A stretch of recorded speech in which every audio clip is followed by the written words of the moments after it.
Okay, you can stop now. I won't. All right, folks, and welcome to the Not So Silent Planet. Oh God, this whole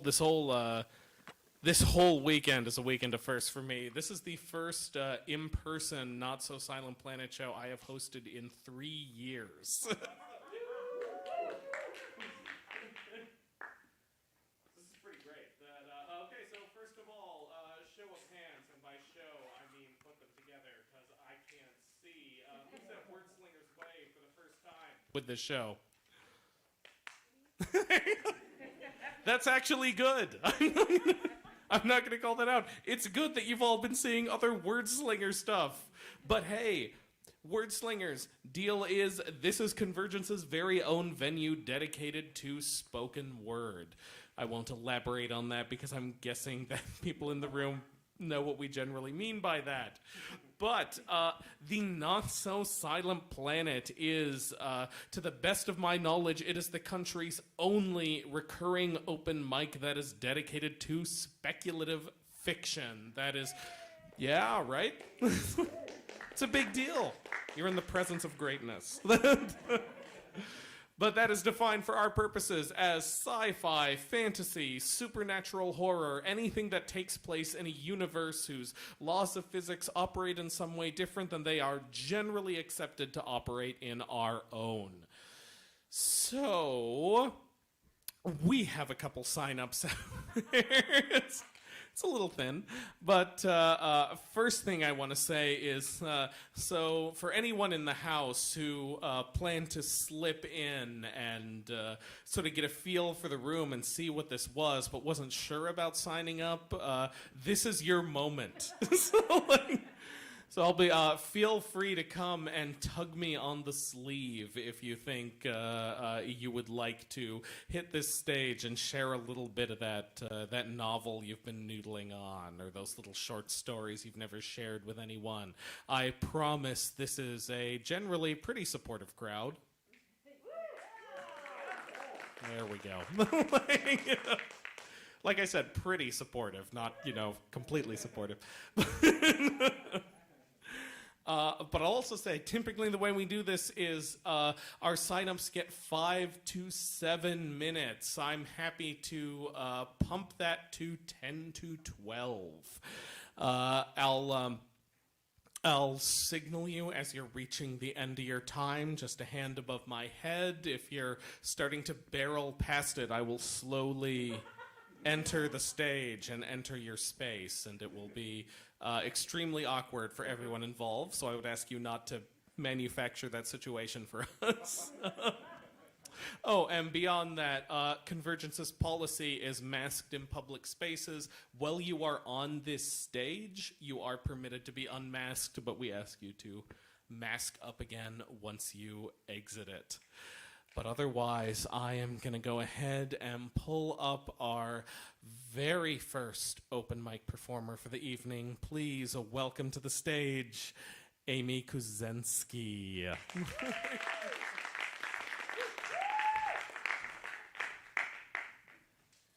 Hello. Let's see. Mic working for everybody here? Awesome. All right, I'm going to be reading from a short story called Fractured. Since the shuttle accident that broke my brain, getting out of bed is like marshaling a poorly trained and easily distracted army. Turns out I'm not a good general. I'm a med tech, or at least I used to be. Nursing is the only thing I've ever been good at, but I really can't be trusted near sharp objects anymore. I'm on the far end of the grief cycle these days, past not possible, not fair, if only, not caring, finally making it to if I must acceptance. To me, that means accepting the reality of having to talk my arms and legs, fingers and toes, abs and ass into working together to crawl us out of our warm zero-G rated cocoon, at least as far as the head. Hey guys, rise and shine. I'm not good at keeping the razor out of my tone, and I swear, the disparate parts of me grumble at me like cranky children. Both hands take fistfuls of the cocoon and show no sign of letting go. The legs curl up into a fetal position. Instead of screaming in frustration, hey, progress, I go through one of the techniques my therapist gave me. Eyes closed, I concentrate on the pressure in our bladder, the gurgling in our stomach. Turns out none of us actually want piss in the bed or the cleanup that comes after, and oh yeah, food would be nice, come to think of it. Once Newton's first is in play, it's relatively easy for me to corral everyone into clean coveralls and out toward breakfast. Relatively being a relative term, of course. The right side is usually more biddable, whether by some quirk of my physiology or simply because the damage to my brain was worse on the right side. The medical program had no experience with my injury. That much damage to brain and spinal column should have left me dead or paralyzed, not mind shattered. And the damn thing was too dumb to conjecture. Anyway, controlled by what commands can still get through the slightly less damaged neural cabling of the left hemisphere of my brain, the right side is more genial, more of a favorite son. It's pulling and shoving us along a ladder right now, the left leg lagging and causing a limp, the left arm ignoring the task entirely. Basically, the left side is a bit of a dick. Right now, the left hand is lazily grappling for something in a pocket. It's not going to find anything, since the shrink removed all of my tchotchkes from my cabin at my request. Damn thing is really persistent. It's your fault we're still in PT. The hand flips me off, but somewhat reluctantly reaches up for the next rung on the ladder to the mess hall. The roughened upper surface scrapes tender skin as we pull up. I've worked with amputees before, and the sensation is a lot like their frustrated descriptions of a phantom limb twitching and itching at the end of a stump, without the stump. My PT insists that I talk to my recalcitrant army, but I don't really actually speak out loud to my various parts anymore. Too many people stared at me in the halls. Now I sub-vocalize my interpersonal communication. Not that it stopped all the staring. Case in point, Ethan Chu stands at the mess hall entrance to the ladder tube, watching me as I scramble and limp and haul myself forward all at once, probably resembling a monkey humping a light socket. His eyes are fixed on the freak show coming toward him. I remember a night 6 months ago when he flirted with me over the dregs of a rum and coke. His brown eyes were shining and wide. As I approach him, the left hand is balled in a tight fist, the knuckles ivory white with tension. Acceptance, I remind it, and while it does relax, it goes back to digging in my empty pockets. Baby steps, I remind myself. I take a breath and ask my abs for support. Good morning. The support kicks in and my voice quavers with the almost bloat. Ning, Ethan. He snaps out of whatever reverie he'd fallen into and steps out of my way, out of the reach of the wandering hands. His round face is tinged pink now. Morning, Casey. He falls back further as I approach the mess hall. A smart move, considering the left's attitude problem. I clamp down on the now expected upwelling of frustration tinged with hysteria and smile at him as I pass. The air of the mess hall smells of spice and reconstituted tofu, a sour tang that smells of home. That's when something gurgles in the hull side wall. The weird sound gives everyone just enough time to turn toward it like the curious monkeys we are before what looks like half the plating explodes inward with a horrific bang. The explosion knocks me sideways, and I land right shoulder first, some blessed lizard brain instinct bringing the arms up around my head before it can hit the floor. Pain radiates out from the various points of impact, the right side complaining the loudest. Sounds are soft and unfocused, and I fear for my eardrums. Oh, stop that now. There we are. I have to shake my head free of the arms before I can get a look at what's left of the mess hall. And that's exactly what it is, a mess. We're in the middle of shift change when the hall is full of crew members grabbing a bite to eat after third shift, other crew members grabbing a breakfast bar and coffee before first. Now, all of those people are crumpled into corners, splayed across tables and chairs and each other, limbs tangled and angled in unnatural shapes. The moaning hasn't started yet, but it will. I have surprisingly vivid memories of my accident. Our accident. The shuttle pilot didn't moan right away, either. His eyes snapped open when the pain hit him, and he sucked in a shocked breath just before the first disbelieving groan. My gorge rises, and I force it back down. An unexpected benefit of spending the last several months running roughshod over my body's demands. My head is swimming with adrenaline, and though I can only distantly feel it, the limbs and fingertips are shaking too. I take a few deep breaths to steady myself. We need to stand up, I subvocalize. The left hand clenches, unclenches, and reaches for the wall, fumbling for a handhold. Good old left arm, not such a dick after all. The right is trapped beneath our torso, wrapped around what hurts enough to be a broken rib. I push the thought away. Cursing is starting to fill the silence. Across the room, somebody sucks in a ragged breath and screams. Stand up, damn it! The legs, woozy as legs can get, gather under us despite their wobbly knees. Without the support of the one cooperative arm, however, they pitch me forward onto my face. Something crunches in the bridge of my nose. The pain almost blinds me. The taste of pennies floods my mouth, and I spit blood onto the rough surface of the floor. I drag in another breath. Damn it, stop fucking around and stand us up! The rising cacophony of wounded mingled with a belated warning klaxon drown out my yell. I can barely hear myself. The left arm, dragged to the floor by the fall, pats at my face in an almost sympathetic fashion. I shake off its fumbling before it can reach my broken nose. I manage to keep the words silent this time. Cut that out and help me. Come on, please.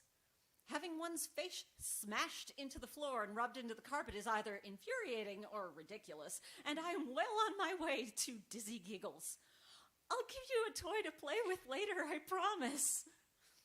Our body rolls onto its left side in jerky, uncoordinated fits and starts, the right arm clamping tight to aching ribs.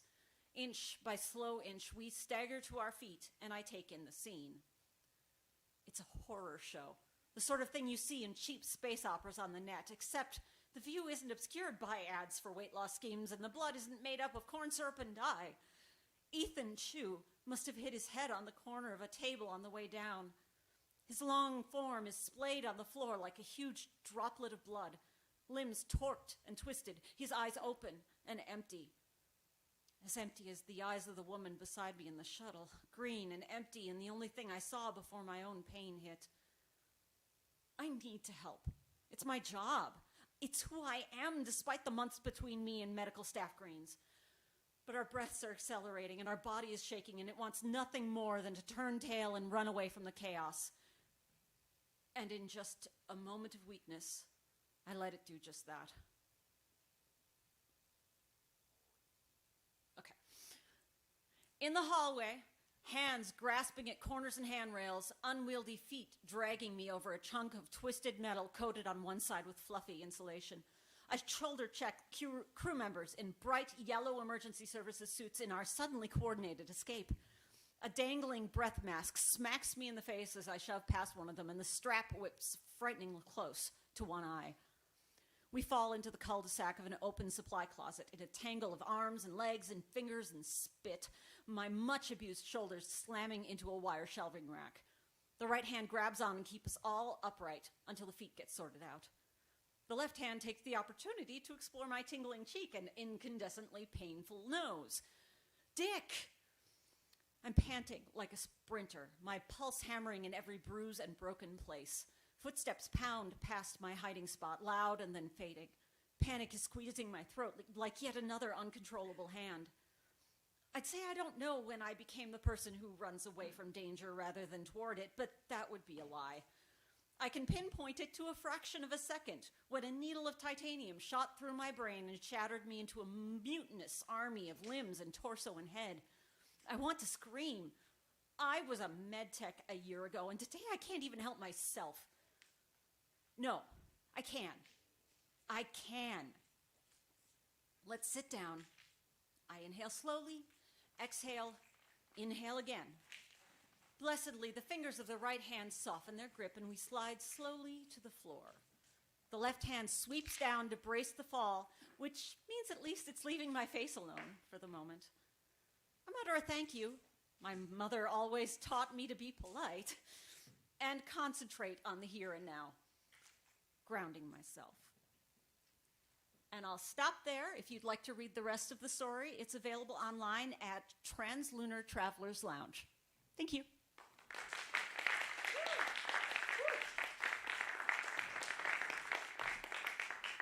Let's keep it going for Amy Kuzensky. And where was that? Translunar Travelers Lounge. If you fell in love with that writing and you want more of it, there is more of it to be had. So our next performer for the evening, this is another one of our regulars who I have not had the pleasure of hearing for a very long time. Please welcome to our stage, Riowa Thomas Smith.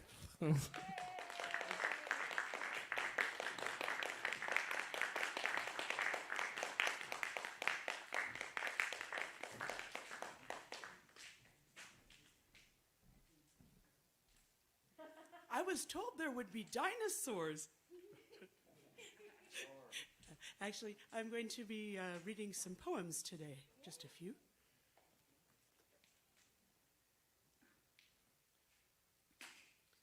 And I'm going to start with a little one I wrote a long time ago that kind of matches to the weather out there.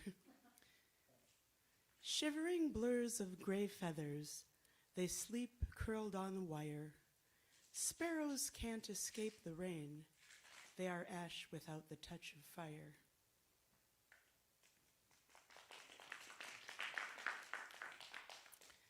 And since this is a speculative fiction open mic, I'm going to read a poem that I submitted to the geeky contest a few years ago.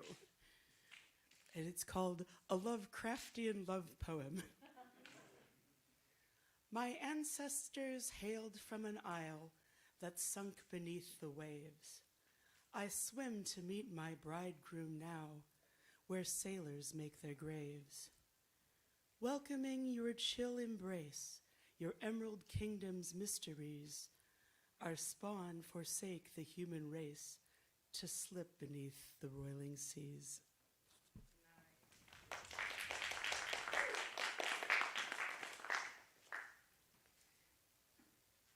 And here's another love poem I wrote a while back, somewhat slithery but less tentacles. This is called Ouroboros. You who felt my warm blood flowing, don't see the change fall on me when alone.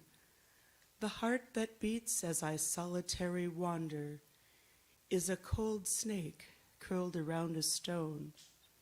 A rock dropped to shatter the calm of the water, a mythical serpent exhaling flame, warmed by your hand, spawns a rainbow-scaled daughter, awakened to warm-blooded thoughts by your name.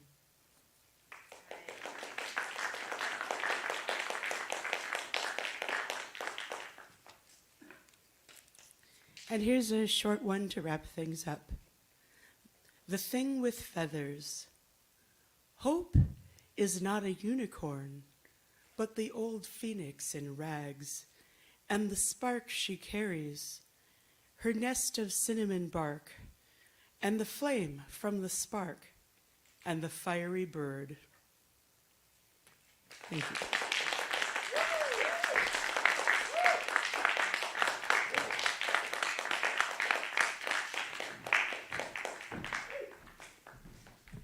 And let's keep it going for Riowa Thomas Smith.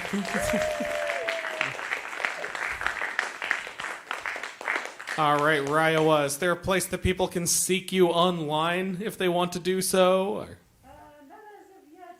Cool. That's like, then you got it. You got lightning in a bottle tonight.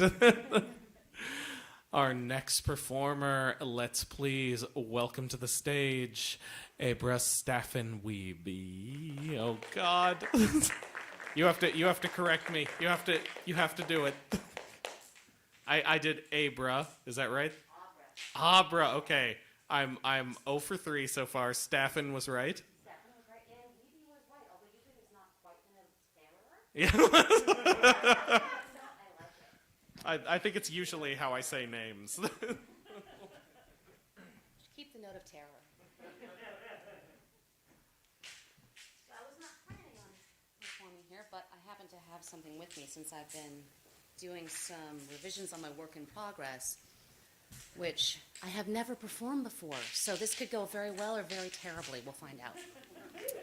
And the thing you need to know about this is that it takes place in Belize, in a cave, well, in proximity to a cave, you'll see what I mean, believed to be one of the entrances to the Maya underworld, and that there are people called impressionists who have the ability to sink into and experience layers of myth and fantasy and urban legend and history as people remember them.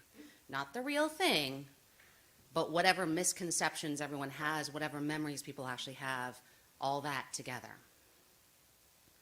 So, and somebody has gone missing in the cave system. Renata is going to try and find this person.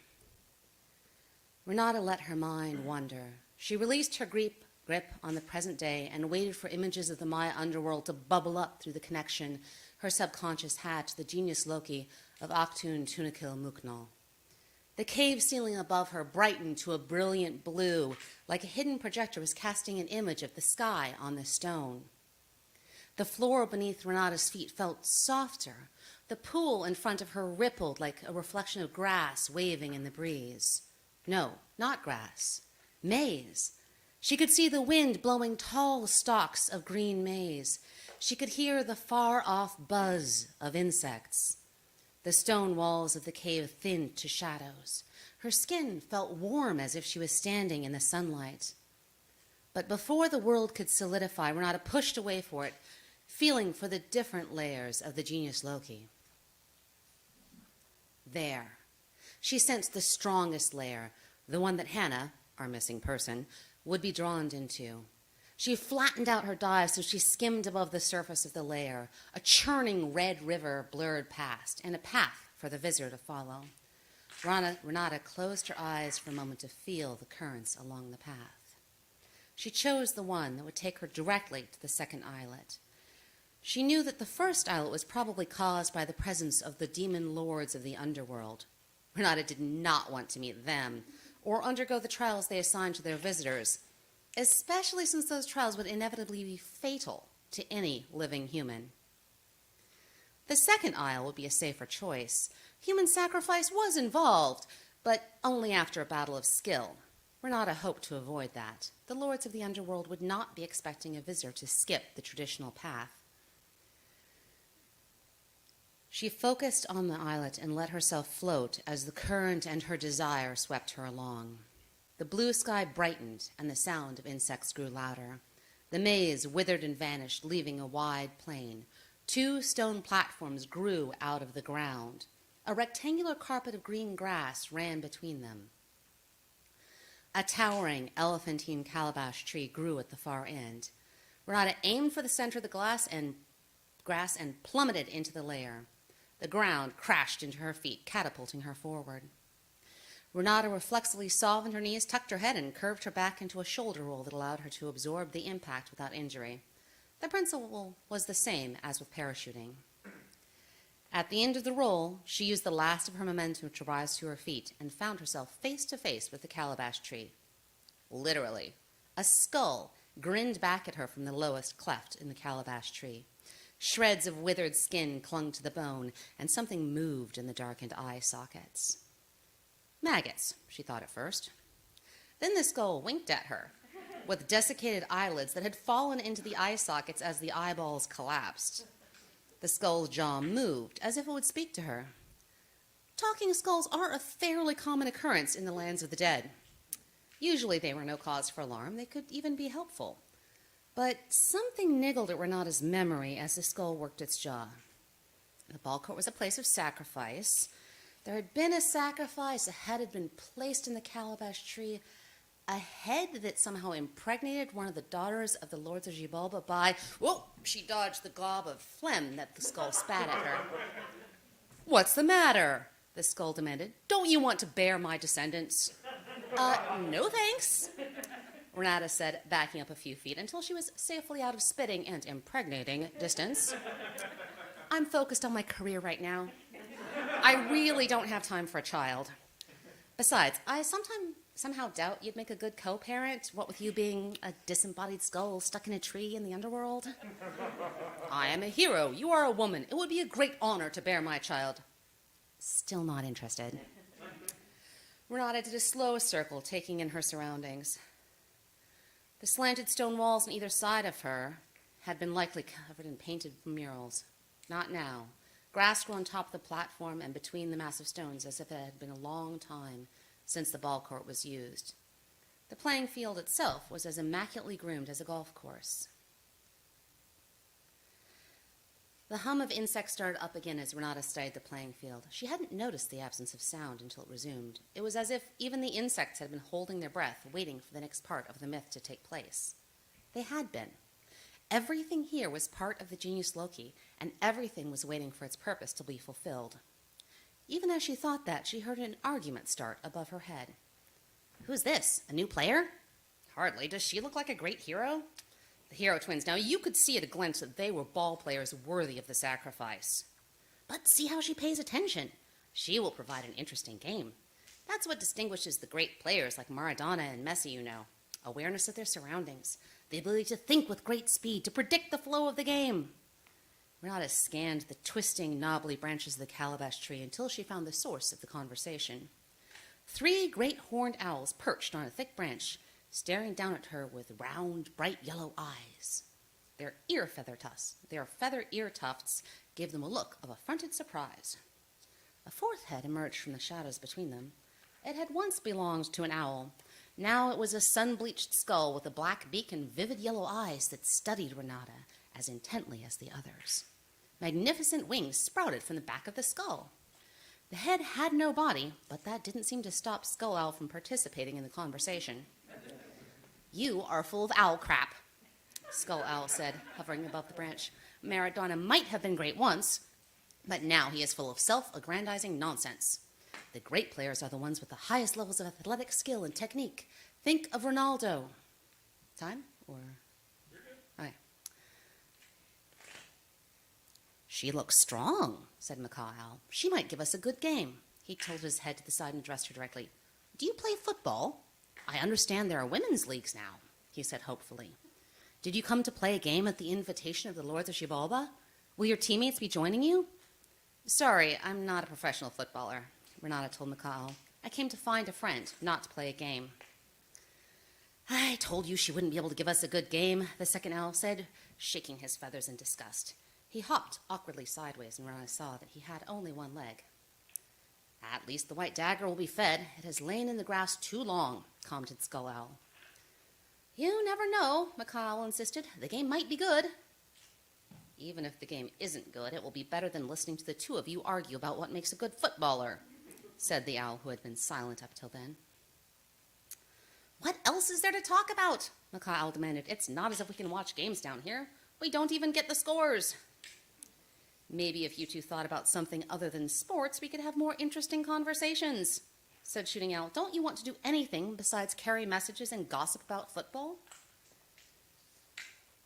Renata put a hand on the paper that she had found. "Would you like the scores?" she said. All the owls froze. Skull Owl plunged to the ground in surprise and rolled around cursing until he could push himself up in the air with one wing. "No feet," he muttered. "Oh, sure, let's have one of the lords of the messengers of the Lords of the Underworld have no feet to show how swift and always busy he is. That makes sense. Nobody thinks about what I would like, I'll tell you."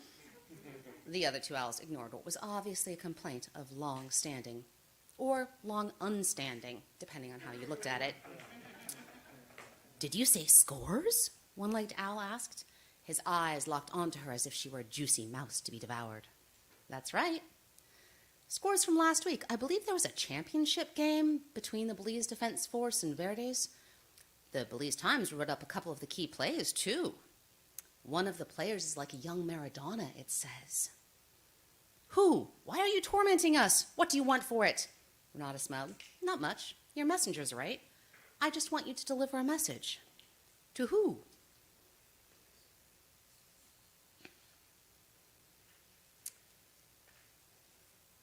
Hannah looked up to find 14 lifelike statues glowering at her. Discs of jade stretched their earlobes and their noses. Shimmering blue-green quetzal feathers spread across their capes and rose in proud crests from their headdresses. One statue held a yellowish-white staff carved of human bone. Another bore a wooden staff with a skull impaled on the top. Hannah shuddered. If she was trapped in this dream until she reached the end of it, she wanted to reach the end of it as soon as possible. She stood up, dusted herself off, and walked towards the statues, intending to pass between them. A mosquito brazenly buzzed right at her face. She slapped her hands together, squashed it in midair, and let the tiny body fall to the ground. You'll regret that, a tiny, high-pitched voice said. Hannah stared at the ground at her feet, but there was no mosquito there, only a stray hair. The mosquito didn't say anything else, if it ever had. Some sixth sense made her glance up at the statues. Had she heard a slight rustle of feathers, seen a tiny movement from the corner of her eye? She studied the statues carefully. The first two didn't move. She stared at the third and noticed the feathers on his chest piece shifting as he took shallow breaths. Once she knew what to look for, she spotted signs of life in the rest of these statues, too. She'd almost walked right up to them. It's a dream, it's a dream, it's only a dream, she reminded herself. She gathered her composure, raised her voice, and spoke directly to the first of the living statues. Greetings. He laughed heartily. As if it were a signal, the rest of the figures breathed deeply, shifted position, and stretched. The illusion of them all being statues dissolved. Very good! She passed the first test. Not a statue, number one, told the others. She was not fooled by the wooden statues. Hannah cleared her throat. The first test? First implied more to come, and she was not ready. Her skin itched under the coating of congealed blood. She'd kind of fallen in a river of blood a little bit ago. This was worse than the normal nightmare of showing up naked and unprepared for a school quiz. She doubted that the penalty for failure would be as simple as a scrawled F on a paper.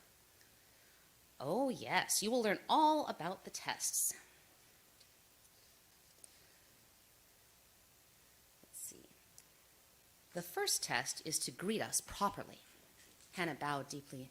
Greetings, great lords of the underworld, she said. I am not worthy. To greet us by name, he said. She took a deep breath, allowed the butterflies in her stomach to settle, and thought back to the last thing that he had said. You are, of course, correct. I am not worthy to greet you by name. What do you mean I am, of course, correct? I am among the first Therons. I am always correct, but which time are you talking about? I said that I was not worthy. You accepted that reading by finishing my statement that I wasn't worthy to greet you by name. You are like the magnificent quetzal that flies across the sky. I am but a lowly worm compared to your glory. That wasn't what but very well. And that is time for now.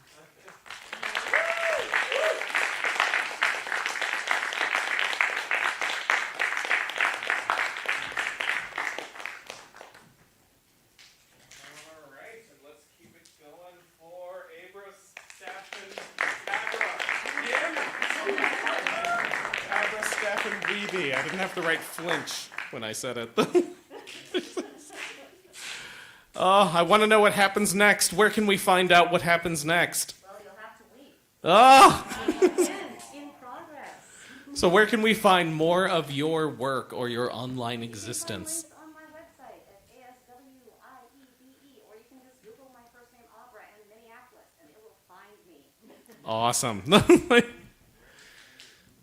All right. Well, folks, that brings us to our feature performer of the evening. It's okay. You can preemptively applaud. I'll allow it. But he is one of the most regular contributors to our open mic. He has just published his first sci-fi collection called Dream Sequences. I have been reading it, and it is absolutely worth your checking out.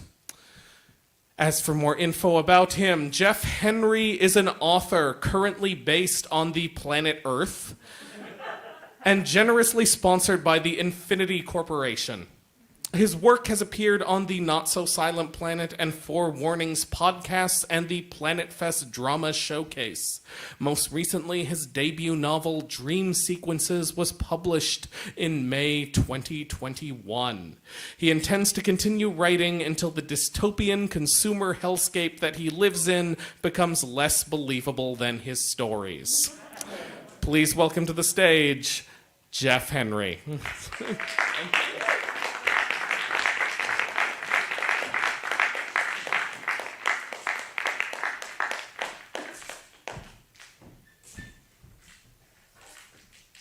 Thank you. Hey everyone, it's great to see you today. My name is Elroy, and it's my pleasure to welcome you to the Infinity Corporation's Best of All Possible Worlds Timeline Share Seminar. Please make yourself comfortable. We've provided space for you to exist in, photons so you can see the presentation, and even a room full of oxygen, free of charge. This is going to be a casual environment. No need to worry about threats of physical or psychic damage or other high-pressure sales tactics. Show of hands, how many people here have been to an Infinity Corporation Timeline Share seminar before? All right. Now, I know a few of you are just here to earn discount coupons on some of our other products, such as our double cool-sided pillow perpetual relaxation pillow, the 6,000 sensation quality qualia quilt, or a bulk order of Ego Be Gone. That's perfectly fine. I just want to encourage you to keep an open mind. You never know, you might find your own piece of extra-dimensional paradise to visit. First, a little bit of background. The Timeline Share Seminar was started by our president and CEO, James Lange, just 3 years ago, spurred by the invention of our now patented reality rerouter system. In that short time, we've now established luxury resorts on over 8 trillion parallel worlds. Now, I'd like to take a quick moment to address the elephant in the room and assure everyone that the claims you've likely heard from various special interest lobbying groups about our interdimensional operations are totally baseless, without any foundation in fact. All of the residents of universes where we've constructed resorts have been paid for their homes very fairly by the standards of their worlds, and they've all been relocated to other perfectly habitable dimensions. The fact is, we've won the Multiverse Marketing Authority's Outstanding Company Award 5, almost 6 eons running now, and we're too busy creating top-notch experiences for our customers to pay attention to the naysayers. Our labor and business records are on file at the Galactic Commerce Council, freely available for anyone who submits an information requisition request form, along with a small $2 million filing fee. Now, on to the reason we're all here, to help you plan your perfect extra-dimensional escape. So why should you choose Timeline Share? Alternate timeline vacations have never been more popular. Bookings from Earth and this universe, IC-417, have more than quadrupled over the last year and a half, since the early months of 2020. In fact, market research has indicated that a large percentage of Earthlings believe they are currently living in the worst possible timeline, with many respondents, upon being asked for specifics, simply gesturing vaguely around. In truth, the conditions here in IC-417 have deteriorated to the point that we're now preparing this reality for a possible future as a dangerous safari timeline for customers from better universes. All this to say, there's never been a better time to get away from it all. Literally, it all, the entire dimension. And that's why we're here. The possibilities are truly infinite. Navigating them will take an agent with knowledge, experience, and an eye towards customer satisfaction, and that's what we here at the Infinity Corporation can provide. To help you get a feel for what some of our other customers have enjoyed, let's hear some testimonials. Jackson, 42, said, "As a small-town police officer, I've always had to learn to survive on measly little crumbs of power. Shining my bright lights directly into people's eyes, pulling drivers over for a burned-out tail light when they're 5 minutes from home, and interrogating them about their movements, and threatening to shoot kids if they don't follow my screamed instructions to the letter, only goes so far in satisfying that inner drive for control and domination. That's why I was thrilled to learn about Timeline Share's Can't Wait to Be King vacation package. For only 12 easy payments of $19.95, I was sent to reality IC-5761 to reign as supreme ruler of the solar system for a whole week. After mandating tributes to me across 3 planets, having a solid diamond statue built of myself, and firing a capsule holding an alternate version of that little punk who filed a personnel complaint against me into the sun, I felt like I'd finally been afforded the respect that I've always deserved. Thanks, Timeline Share. Kimberly, 26, tells us, I won a Timeline Share vacation through a raffle at my work and put a lot of thought into it. Part of me has always wanted to swim in a literal ocean of chocolate syrup, eating as much as I possibly can the whole time, until I'm too full to move. I almost chose the chocolate syrup C dimension. However, my job doesn't provide health or dental insurance, and I have a tooth that's been killing me for months. So I did the reasonable thing and visited the dentist universe, a boundless labyrinthine series of exam rooms and reclining chairs where every single inhabitant is either a dentist or one of those nice dental technicians who make small talk while they clean your teeth. I got a filling that would have cost thousands at home without even going into debt. Couldn't have done it without you, Timeline Share.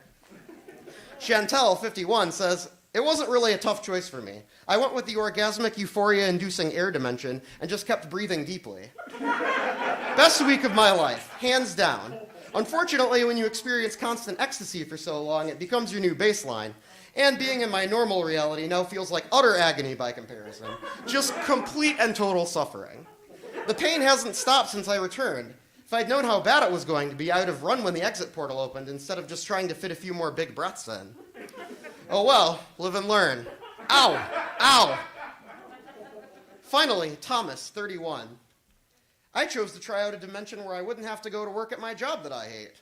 Where they put me was even better than I could have hoped for. It was a world where nobody had to do pointless jobs, like selling things people don't need to make a small number of rich people even richer. And instead, everyone simply contributed to the community in a way that fulfilled their passion. I'm sorry? Right, moving on from that one, folks. Finally, Bashir, 61. My Timeline Share vacation was to the ice cream universe. Everything in the entire world was made of ice cream. There were even sentient ice cream beings that had evolved to live there. They were edible. Everything was edible. I screamed for ice cream. They screamed because I was eating them. Their screams soon stopped, though. I highly recommend visiting the ice cream universe. Make sure you bring a spoon. So there you have just a few examples of the trillions of worlds open to you through Timeline Share. When you fill out the application form on our website, be prepared to spend up to 3 hours scrolling through the drop-down menu to find the dimension of your choice. Now, on to some of the questions frequently asked by our clients. If there's an alternate me in the universe I visit, what happens to them? Universal physical law dictates there may only be one of you in any particular dimension at any one time. Therefore, when we transport you to the destination of your choice, any alternate versions of you will be quickly and painlessly vaporized. What happens if I die in the alternate universe? If you die in your destination dimension, we have no way of reviving you. However, for only $50, you can purchase a backup policy, in which case, if you do die, we will take an alternate version of you from a universe exactly like this one, but in which a freak cloning accident resulted in you being duplicated, and return it to your family and friends after erasing all of the recent memories. Neither you or your acquaintances, nor the new you, will have any idea what happened. As a result, customer satisfaction with our backup policy is very high. Can I legally be held responsible for my actions in a vacation universe? Absolutely not. The Infinity Corporation has sole ownership over all resort dimensions, and we believe the customer is always right. Therefore, whatever you want to do is not only legal, it's encouraged.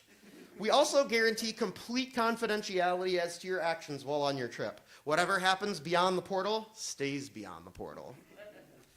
If you have any other questions at all, please feel free to contact me or any of the other Infinity Corporation marketing representatives. Your money makes your time worthwhile to us. And please take a moment while you're on our website, www.theinfinitycorporation.com, to check out our other fantastic product lines. The Ohm Digital Consciousness Interface promises a new era of peace, equality, and immortality for all sentient beings, while our Ego Be Gone spray removes those pesky psyches and their hopes, dreams, and desires that get you down. We've also diversified into publishing with 2 currently featured authors, novel writing android W42069 and human earthling Jeff Henry. The latter has a book currently available for sale. Thank you. Enjoy the rest of your weekend. And remember, the Infinity Corporation can get you anything, literally anything you could ever want.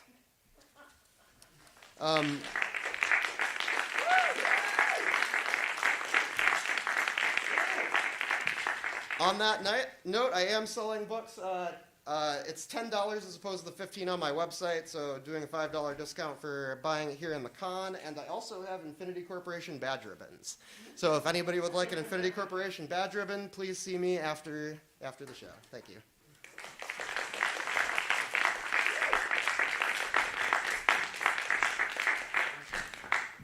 All right, and let's keep it going for Jeff Henry.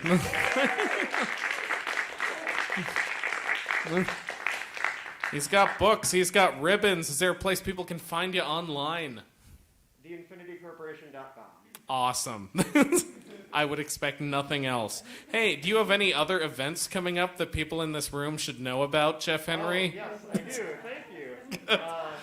Philip is hosting a fringe show that I'm performing in called... You remember the name of it? Do you remember the name of the show you're in? Where Dark Things Sleep. So, there's a show. It's online because a lot of fringe stuff is online this year, but it is on Tuesday and Thursday is the other one? Tuesday and Saturday. Tuesday and Saturday. Well-oiled machine. check out the Minnesota Fringe site for details on that. But thank you. That is The Not So Silent Planet Where Dark Things Sleep.